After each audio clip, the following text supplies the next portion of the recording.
Dans Colosse, chapitre 2, verset 17, écoutez ce verset, il nous dit que c'était tous ces rituels, ces rites, ces célébrations, le sabbat, tout ce que Dieu avait mis en place dans l'Ancien Testament. Amen. C'était une ombre, un symbole, une représentation de ce que Jésus allait faire pour nous. Paul nous le dit dans Colosse 2, 17, c'était l'ombre des choses à venir, mais le corps est en Christ. Voyez, qu'est-ce que ça veut dire quand vous voyez une ombre? Il y a la lumière derrière vous et vous voyez une ombre, ça vous signale qu'il y a quelque chose qui est juste derrière. La personne est juste derrière. Amen. Vous voyez une ombre, l'ombre c'est pas la personne, mais ça vous montre que la personne est juste derrière. Vous comprenez ce que je veux dire? Donc, ces rites, ces célébrations, les festivals que Dieu a mis en place, c'était des symboles, des représentations. C'était pour guider le peuple d'Israël et leur montrer ce que Jésus, le Messie, allait faire pour eux et allait faire pour nous. Et donc, l'agneau de Pâques, ça en fait partie. Quand on regarde, on examine et on étudie l'agneau de Pâques, on va découvrir ce que Jésus a fait pour vous et pour moi. Et ça se trouve dans le livre des Exodes. Exode chapitre 12, versets 5 à 13. Dieu a dit, verset 5, « Vous aurez un agneau sans défaut, mâle âgé d'1 an. Vous le prendrez d'entre les moutons ou d'entre les chèvres et vous le tiendrez en garde jusqu'au 14e jour de ce mois. Et toute la congrégation de l'Assemblée d'Israël égorgera entre les deux soirs. Ils en prendront de son sang et en mettront sur les 2 poteaux et sur le linteau de la porte, aux maisons dans lesquelles ils le mangeront. Ils en mangeront la chair cette nuit-là et ils la mangeront rôtie au feu avec des pains sans levain et des herbes amères. Vous n'en mangerez pas qui soit à demi-cuit ou qui ait été cuit dans l'eau, mais rôti au feu, la tête et les jambes et l'intérieur. Et vous n'en laisserez rien de reste jusqu'au matin. Et s'il en reste jusqu'au matin, vous le brûlerez au feu. Vous le mangerez ainsi, vos rincins, vos sandales à vos pieds, votre bâton en votre main, et vous le mangerez à la hâte. Et c'est la Pâque de l'Éternel. Et je passerai par le pays d'Égypte cette nuit-là. Je frapperai tout premier-né dans le pays d'Égypte, depuis l'homme jusqu'aux bêtes, et j'exercerai des jugements sur les dieux de l'Égypte, car je suis l'Éternel. Et le sang vous sera pour signe sur les maisons où vous serez, et quand je verrai le sang, je passerai par-dessus vous, il n'y aura point de plaie à destruction au milieu de vous, quand je frapperai le pays d'Égypte. Et ce jour-là vous sera en mémorial et vous le célébrerez comme une fête à l'Éternel. Vous le célébrerez en vos générations comme un statut perpétuel. On voit là que Dieu a dit au peuple d'Israël, la veille avant de sortir d'Égypte, il leur a dit de prendre un agneau sans tache, parfait, intact. Et il leur a dit de l'égorger et de prendre le sang, de le mettre autour de la porte, les linteaux et les poteaux de la porte. Et quand il a dit, quand je passerai, où l'ange de jugement allait passer au travers du pays d'Égypte, quand il voit le sang autour de la porte, qu'est-ce qui va se passer? L'ange de jugement allait passer au-dessus de la maison et le jugement ne pourrait pas rentrer dans la maison. Et on voit là, qu'est-ce que ça fait? On voit là que cet agneau de Pâques a effectué 2 choses. Il a fait 2 choses principales pour le peuple d'Israël. La première chose, le sang qui était placé autour de la porte était un signal pour l'ange de jugement et qui ferait en sorte que le peuple d'Israël échapperait au jugement qui allait tomber sur le pays. Amen. Égypte est une représentation du monde, si vous me permettez. Mais le sang qui était placé au-dessus des maisons du peuple d'Israël ferait en sorte que le jugement n'aurait pas le droit de rentrer dans la maison. Et on a vu aussi, non seulement le jugement, mais la plaie, la maladie, amen, n'aurait pas le droit de rentrer dans la maison.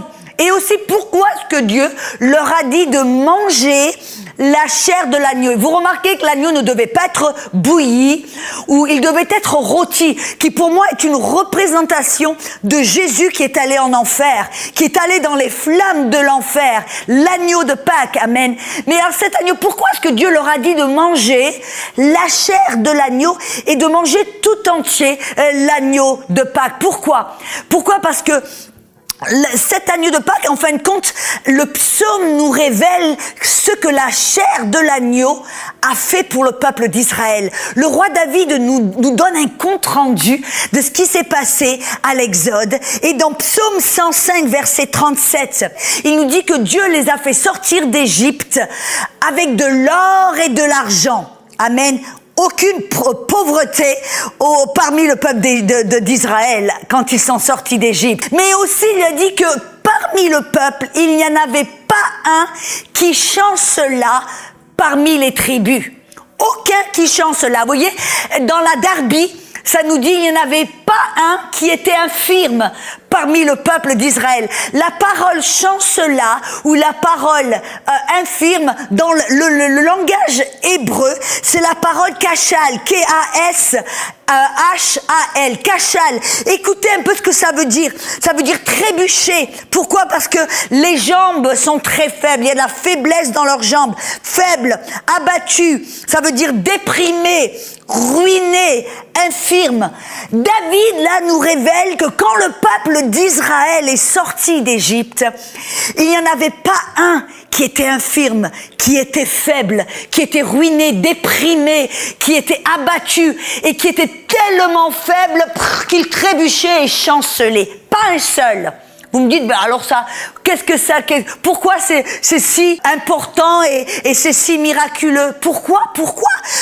Écoutez-moi bien, dans l'Exode 12, verset 37, ça nous révèle qu'il y avait 600 000 hommes seulement parmi le peuple d'Israël qui sont sortis d'Égypte. Hommes seulement. Vous savez que ça veut dire qu'il y avait peut-être aussi 600 000 femmes. Ça, c'est déjà 1,2 million.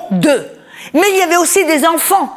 Et il y avait peut-être, soyons raisonnables, disons peut-être 2 enfants par famille. Ça, c'est encore 1,2 million de plus. Entre 2 et 4 millions minimum qui sont sortis d'Égypte. Et il n'y en avait pas un seul qui était faible, pas un seul qui était déprimé, malade, infirme. Ça, c'est un miracle. Vous voyez, moi, je vous dis, je voyage partout. Et des fois, je vais dans des églises. Et par exemple, je me rappelle, j'étais dans le Burundi. J'enseignais dans une école biblique et il y avait à peu près 500-600 élèves. Et alors, à la fin des cours sur la guérison divine, j'ai demandé à ces étudiants, à la fin, ceux qui avaient besoin de guérison. Vous savez qu'il y avait à peu près 400 parmi les 500 qui sont venus de l'avant pour recevoir. De 600 élèves, peut-être 500, 600, il y en avait 400 ou plus qui avaient besoin de guérison. Et la plupart des églises où je vais, c'est le cas. Vous allez dans une église de soit 100 personnes ou 10 000 personnes, il y a toujours une majorité de personnes qui ont besoin de guérison. Mais là, le jour où Dieu a sorti le peuple d'Israël d'Égypte, le soir de l'Exode, ils ont mangé la chair de l'agneau et roi David nous dit qu'il n'en avait pas un seul parmi tout un peuple d'un minimum de 3 millions, qui n'avait pas un seul qui était faible ou malade. Alors moi je sais pas parmi vous, mais moi je trouve que ça c'est un miracle. Et vous vous rendez compte, on parle pas simplement de personnes comme vous et moi, où on va bien, tout. Non, on parle là d'un peuple d'esclaves. Ils étaient sous l'esclavage pendant 430 ans. Ça veut dire qu'ils étaient sous travaux forcés. Peut-être qu'ils mangeaient pas trop bien. Et vous vous rappelez ce qui s'est passé avec le pharaon? Quand il faisait pas des briques, il n'atteignait pas le nombre de briques qui étaient nécessaires. Ils étaient battus, ils étaient lacérés, ils étaient maltraités. C'est de ce peuple-là que l'on parle. Un peuple d'esclaves maltraités, battus, sous travaux forcés, du matin jusqu'au soir. Il n'y en avait pas un qui était faible, pas un qui était malade ou infirme. Pourquoi? Parce que Dieu a pourvu pour non seulement leur guérison, mais pour leur fortification. La chair de l'agneau a fait en sorte qu'ils ont reçu de la force, qu'ils ont été guéris. Et voyez, le sang de l'agneau qui était appliqué autour de la porte a fait en sorte que toute maladie n'avait plus le droit de re-rentrer dans la maison. Maintenant, ils avaient reçu la chair de l'agneau, ils avaient reçu la force, la guérison. Et non seulement ils étaient fortifiés, guéris, mais maintenant la maladie n'avait plus le droit de rentrer dans leur maison. C'est de ça qu'on parle. Et ça, c'est venu grâce à l'agneau de Pâques. Alléluia. Écoutez, rappelez-vous ce qu'on a dit au début, que cet agneau de Pâques, ce festival, cette célébration que Dieu a demandé au peuple d'Israël de célébrer perpétuellement, c'était une représentation, un symbole des choses à venir. C'est-à-dire que ça, c'était simplement pour leur montrer ce que Jésus allait faire pour eux et pour nous, éternellement, perpétuellement. Amen. Et c'est ce que vous vous rappelez quand Jean le Baptiste, quand il a vu Jésus pour la première fois, qu'est-ce qu'il a dit? Voilà l'agneau de Dieu qui prend et qui enlève et ôte le péché du monde. De quoi parlait-il? Il parlait de Jésus, l'agneau de Pâques. Et qu'est-ce que ça voulait dire que cet agneau de Pâques, Jésus était celui qui allait non seulement ôter le jugement de notre maison, que maintenant nous ne serions plus sous la colère et le jugement qui venait au travers de la loi, et aussi ça voulait dire que Jésus allait nous apporter aussi la guérison. Vous voyez, c'était une alliance, c'était un festival qui représentait non seulement la libération du jugement et de la colère, mais aussi libération et de la liberté de la maladie. Oh, alléluia. Écoutez un peu 1 Corinthiens 5:7. Oh, je sais pas, mais moi, ça m'excite. Ça me rend tellement passionné de voir que si cette petite agneau, rendez-vous compte, un petit agneau de 1 an a pourvu pour la libération du péché, la libération de la maladie, à combien plus forte raison Jésus, l'agneau de Dieu, va pourvoir à notre salut, pourvoir à notre guérison et nous garder en bonne santé. Amen. Dans 1 Corinthiens 5:7, l'apôtre Paul nous dit: ôtez le vieux levain afin que vous soyez une nouvelle pâte, comme vous êtes sans levain, car aussi notre Pâques, Christ, a été sacrifié. Jésus, il est notre agneau de Pâques. Alléluia. Et écoutez ce verset. Ça, c'est une récapitulation de l'agneau de Pâques. Dans Romains chapitre 5, verset 9, Paul nous dit: à plus forte raison donc, maintenant que nous sommes justifiés par son sang, voyez le sang de l'agneau, justifiés par son sang, nous serons aussi sauvés par lui de la colère, du jugement. Car si, lorsque nous étions ennemis, nous avons été réconciliés avec Dieu par la mort de son Fils, à plus forte raison, étant réconciliés, serons-nous sauvés par sa vie. Et la parole sauver, c'est pas simplement sauver du jugement éternel. Et ça veut dire sauver, ça veut dire béni, ça veut dire guéri, ça veut dire délivré, ça veut dire prospérer, ça veut dire être béni complètement, esprit, âme et corps. La parole sozo, c'est tellement puissant. Ça veut dire que Jésus, par son sang, nous a fait échapper à la colère, au jugement. Ça nous appartient plus. Mais maintenant aussi, nous sommes sauvés, guéris, prospérés. Nous sommes délivrés, guéris, sauvés au travers de son corps. Oh, alléluia, alléluia, amen. Son sang nous a épargnés du jugement et de la maladie, et son corps qui a été brisé pour nous donne la force et nous donne la guérison physique et émotionnelle. Amen. Et c'est pour cela que maintenant, Jésus nous a commandé, ça fait partie d'une célébration de l'Église, c'est la Sainte Seine.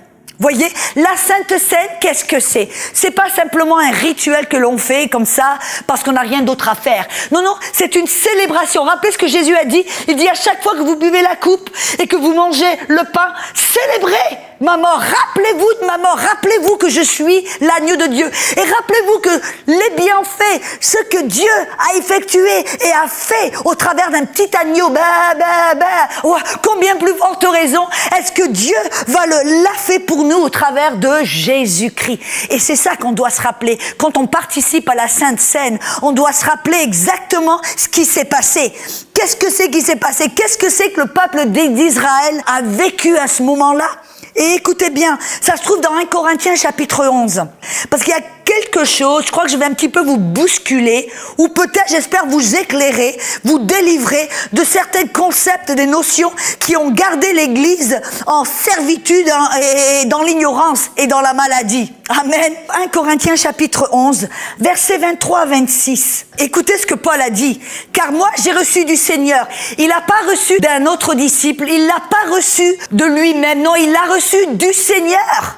Parce que Paul, c'est lui qui a eu une révélation, il a eu une apparition, une visite du Seigneur lui-même. Il a passé du temps en Arabie, c'est là qu'il a eu des révélations, il a même dit, je suis allé dans le 3e paradis. Et il a vu des choses de laquelle il ne pouvait pas parler. Et c'est là que le Seigneur, qu'est-ce qu'il lui a dit? Il lui a parlé de la Sainte Seine. Et là, le Seigneur, il lui a dit, j'ai reçu du Seigneur ce qu'aussi je vous ai enseigné.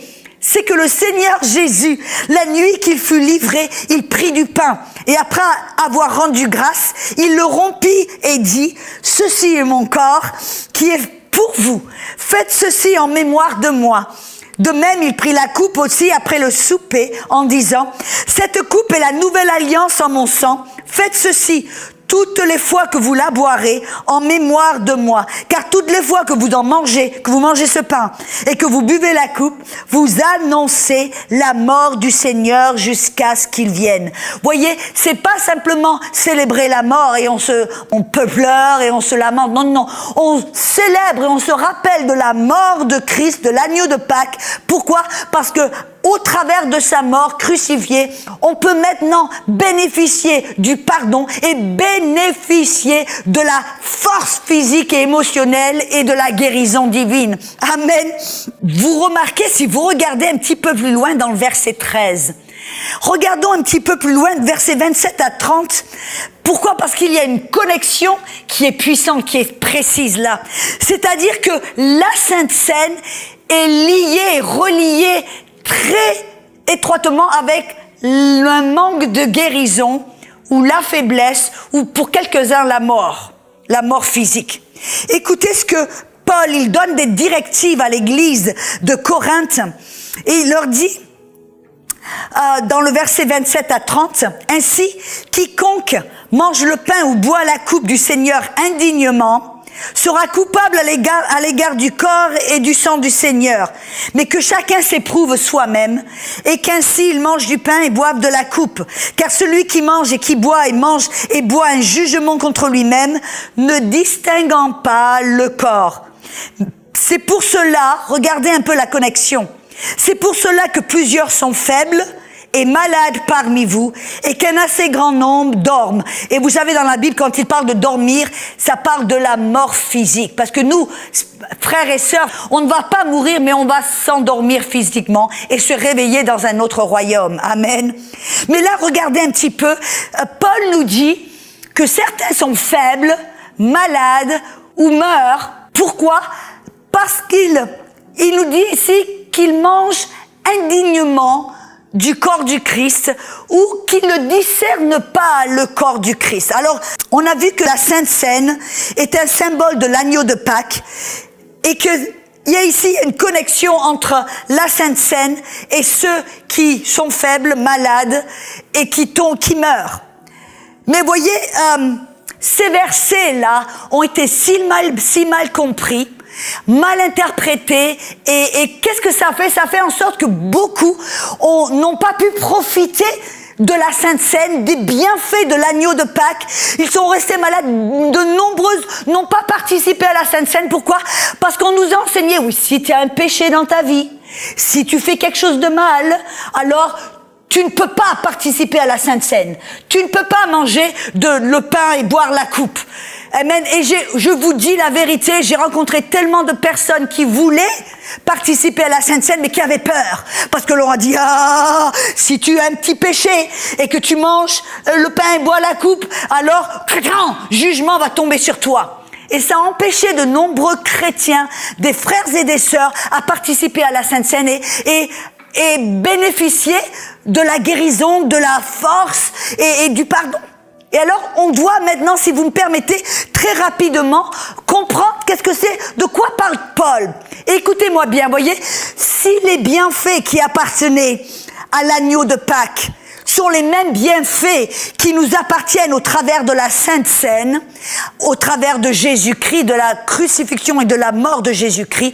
Ça veut dire aussi que les restrictions qui appartenaient à l'agneau de Pâques pour le peuple d'Israël sont les mêmes restrictions que nous devons, nous, vous et moi, appliquer pour la Sainte Seine. Les mêmes bienfaits, les mêmes restrictions. Alors regardons de près un petit peu quelles étaient les restrictions. Qu'est-ce que c'était que le peuple d'Israël, on leur avait commandé de faire et de ne pas faire afin de pouvoir manger et participer à l'agneau de Pâques et manger l'agneau. Ça se trouve dans l'Exode chapitre 12, versets 43 à 48. Et l'Éternel dit à Moïse et à Aaron, c'est ici le statut de la Pâque. Aucun étranger n'en mangera. Mais tout esclave, homme acheté à prix d'argent, tu le circonciras. Et alors, il pourra en manger. L'habitant et l'homme à gage n'en mangeront point. Il sera mangé dans une même maison. Tu n'emporteras point de sa chair hors de la maison et vous n'en casserez pas un os. Toute l'assemblée d'Israël le fera. Et si un étranger séjourne chez toi et veut faire la Pâque à l'Éternel, que tout mâle qui est à lui soit circoncis. Amen. Et alors il s'approchera pour la faire et sera comme l'Israélite de naissance, mais aucun incirconcis n'en mangera. On voit ici que la restriction numéro 1 de l'agneau de Pâques, de la Pâque, c'était qu'aucun étranger, quelqu'un qui n'appartenait pas à l'alliance, n'avait pas le droit de participer à l'agneau de Pâques et de manger de l'agneau. Et pour vous et moi, qu'est-ce que ça veut dire? La Bible nous dit que nous ne sommes pas circoncis de la chair comme les Juifs, mais la circoncision qui nous appartient, c'est du cœur. Amen. Dans Romains 2, 29, il dit, mais le Juif, c'est celui qui est intérieurement. Et la circoncision, c'est celle du cœur, selon l'esprit et non selon la lettre. Donc, on voit ici que la restriction numéro 1, c'était celui qui pouvait participer à l'agneau de Pâques, ou pour nous, celui qui peut participer à la Sainte Seine. Tout premièrement, on doit appartenir à l'alliance. Et notre alliance, c'est en Christ. Ça veut dire qu'on doit être né de nouveau. On doit être circoncis dans notre cœur. On doit appartenir au corps du Christ afin de pouvoir participer à la Sainte Seine. Ça, c'était la restriction numéro 1. La restriction numéro 2, il y avait aussi ce que Dieu leur a dit de faire dans Exode chapitre 12, versets 15 à 20. Regardons quelques versets plus tôt. Pendant 7 jours, vous mangerez des pains sans levain. Dès le premier jour, vous ôterez le levain de vos maisons, car quiconque mangera du pain levé du premier jour au 7e jour, cette âme-là sera retranché d'Israël. Et le premier jour que vous aurez une sainte convocation, le 7e jour une sainte convocation, il ne fera aucune œuvre en ces jours-là. Seulement, ce que chacun mangera, cela lui sera fait par vous. Verset 17, vous garderez la fête des pains sans levain, car en ce même jour, j'ai fait sortir vos armées du pays d'Égypte. Et vous garderez ce jour-là en vos générations comme un statut perpétuel. Le premier mois, le 14e jour du mois, au soir, vous mangerez des pains sans levain, car quiconque mangera de ce qui est levé, cette âme-là sera retranché de l'assemblée d'Israël. Vous ne mangerez, verset 20, vous ne mangerez rien de levé dans toutes vos habitations, vous mangerez des pains sans levain. Vous avez remarqué que la restriction que Dieu leur a donnée là, c'est qu'ils devaient ôter tout levain de leur maison. Vous voyez, le peuple d'Israël, quand ils célèbrent la Pâque, vous savez qu'est-ce qu'ils font? Un des rituels, des choses qu'ils font, ils prennent une plume et ils vont à travers de toute la maison et ils prennent des petites miettes de pain et avec la plume, ils enlèvent, ils doivent ôter toute miette de pain, tout levain, toute trace de levain. Il doit y avoir aucun levain dans leur maison et ils ne doivent pas manger du pain avec du levain. Et vous voyez, la plupart de l'Église nous a dit, mais ça c'est le péché. Le vin c'est le péché. Si vous regardez ce que Jésus nous dit au sujet de levain, voyez, la Bible s'interprète avec la Bible. Et quand on parle du levain, Jésus, qu'est-ce qu'il nous révèle? On voit dans Luc 12, verset 1, Jésus dit, avant tout, gardez-vous du levain des pharisiens, qui est l'hypocrisie. Jésus nous révèle que le levain, c'est l'hypocrisie. Amen. On a vu dans 1 Corinthiens 11 qui nous dit, Paul nous révèle que quiconque mange de la Pâque indignement sera jugé. Question, qu'est-ce que c'est qui nous rend dignes ou indignes? Posez-vous la question. Qu'est-ce que c'est qui vous rend digne d'être né de nouveau? Votre bonne conduite? Vos bonnes œuvres? C'est votre foi en Jésus-Christ qui vous rend digne. C'est votre foi en Jésus-Christ qui vous rend digne. Et donc ça veut dire que si votre bonne conduite ne peut pas vous rendre digne, votre mauvaise conduite ne peut pas vous rendre indigne. Ah, je sais que j'en bouscule un petit peu là. Alléluia. Pourquoi? Parce que, voyez, dans cette nouvelle alliance qui est en Christ, Dieu ne regarde pas automatiquement votre conduite. Dieu se concentre sur votre cœur. C'est votre cœur qui est important. Vous avez déjà rencontré des gens dans leur conduite, alors ils ont l'air exemplaires. Ils vont à l'église, ils lisent 4 chapitres, ils paient la dîme, alors presque au centime près. De leur conduite, ils ont l'air comme des chrétiens modèles. Mais leur cœur, qu'est-ce que Jésus dit? Ils m'honorent de leurs lèvres, mais leur cœur est loin de moi. Non, écoutez-moi bien, je suis pas en train de dire que le péché n'est pas important, qu'on peut pécher, que la grâce abonde, que le péché, ouais, on peut faire n'importe quoi. C'est pas ce que je dis. Mais je dis que quand Dieu nous regarde, voyez, vous pouvez avoir une conduite exemplaire, mais un cœur qui est plein d'hypocrisie, qui est plein de fausseté, qui est plein de malice. Et vous pouvez avoir quelqu'un qui tombe, qui a une mauvaise habitude, mais leur cœur est droit, leur cœur est correct, leur cœur est pur. Vous comprenez ce que je suis en train de dire? Moi, je me rappelle, j'ai vu, par exemple, je connais des chrétiens, par exemple, ils vont à l'église, alors on a l'impression qu'ils sont super, les super chrétiens avec des auréoles, mais on les voit derrière, ils sont faux, ils critiquent, ils sont pleins de méchanceté, ils disent des mauvaises choses sur tout le monde, ils sont en train de manger le pasteur au petit déjeuner, tu vois, ils le dissèquent. Silence dans cette maison-là cet après-midi, amen.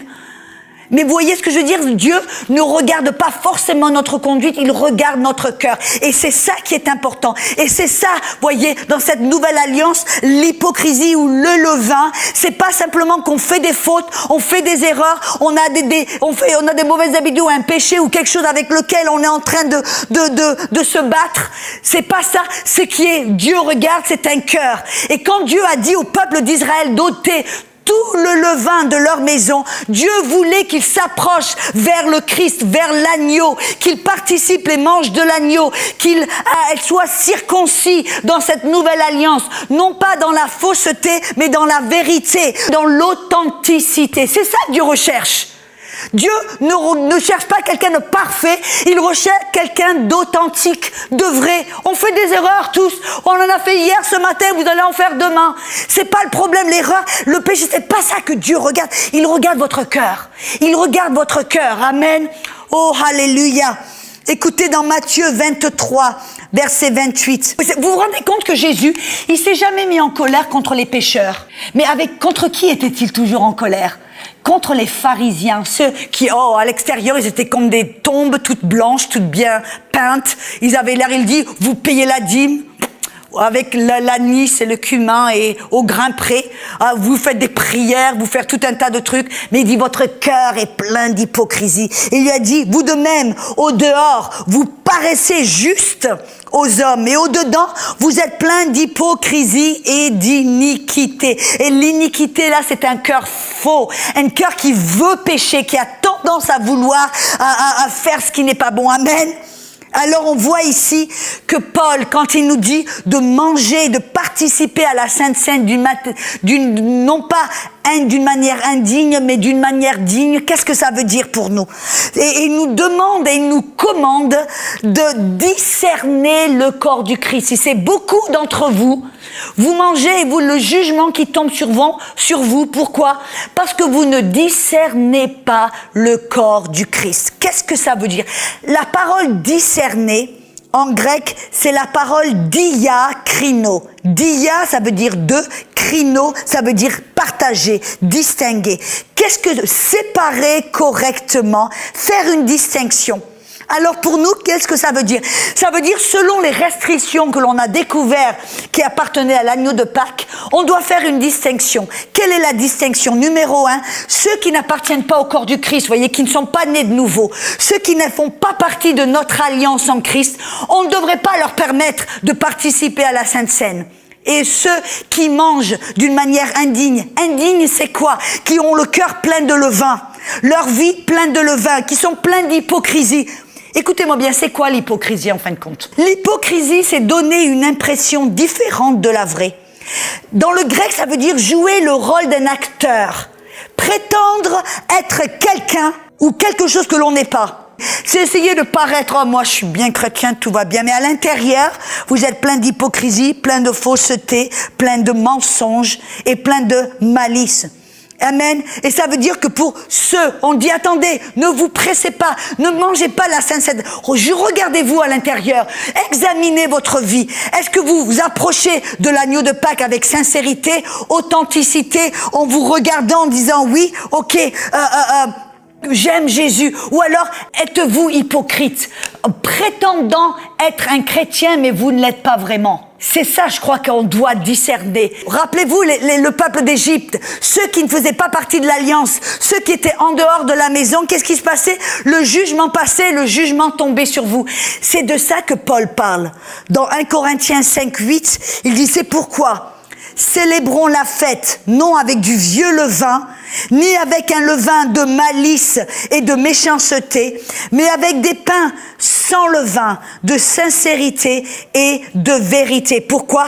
Parce que celui qui mange avec hypocrisie, qui n'est pas un chrétien, ou qui prétend un chrétien qui ne l'est pas, il va attirer le jugement sur lui. Et je crois que ce qui était le cas dans l'église de Corinthe, il y avait un mélange de ceux qui étaient réellement, qui faisaient partie du corps du Christ, qui étaient réellement, sincèrement, authentiquement un chrétien, qui avait donné leur vie à Jésus, et ceux qui faisaient partie de la foule, un peu qui étaient là parce que, pour une raison ou pour une autre, et qui ne faisaient pas vraiment partie du corps du Christ. Et Paul dit, faites une distinction, attention, parce que si vous ne faites pas, vous n'êtes pas circoncis dans votre cœur, si vous êtes comme un hypocrite qui approchez le corps du Christ, et être dans l'église avec hypocrisie, malice, alors vous allez apporter du jugement. C'est pour ça qu'il y en a beaucoup qui sont malades, qui meurent, qui sont faibles.